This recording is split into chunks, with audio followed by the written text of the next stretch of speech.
Good morning. I pray that all is well with all of you, no matter who you are, no matter what situation you're in right now, whether you're worrying about something. But I pray that at the end of the day, you'll be good, you'll be fine. Why? Like I always say, because you trusted in Almighty God and not in man. And that's a hard thing sometimes, because men are actually right there in our faces.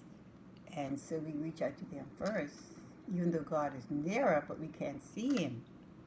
But we can see the man, and that's why we trust in man. And God told us not to trust in man because he doesn't trust man. Because he said, I know them.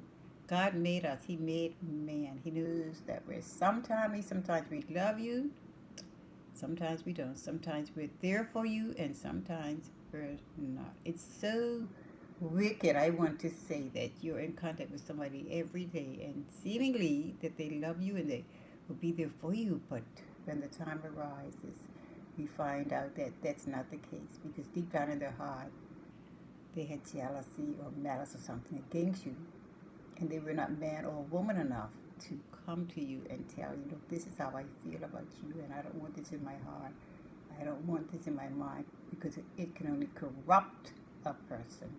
And I've learned that get it out, whatever the case is. And it's not easy. I'm not going to say it's easy.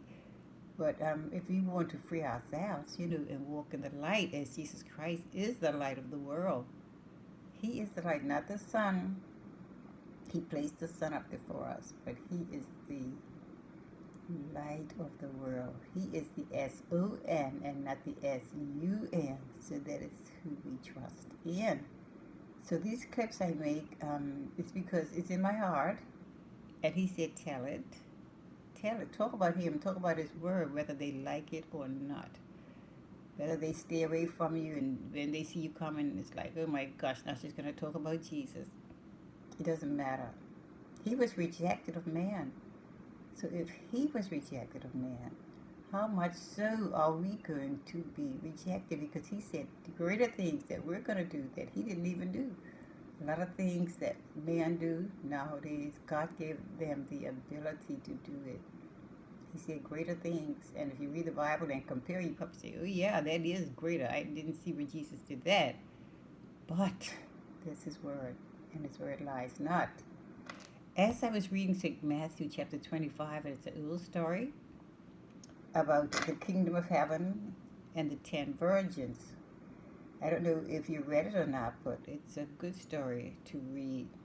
It would help to encourage you and push you along your way.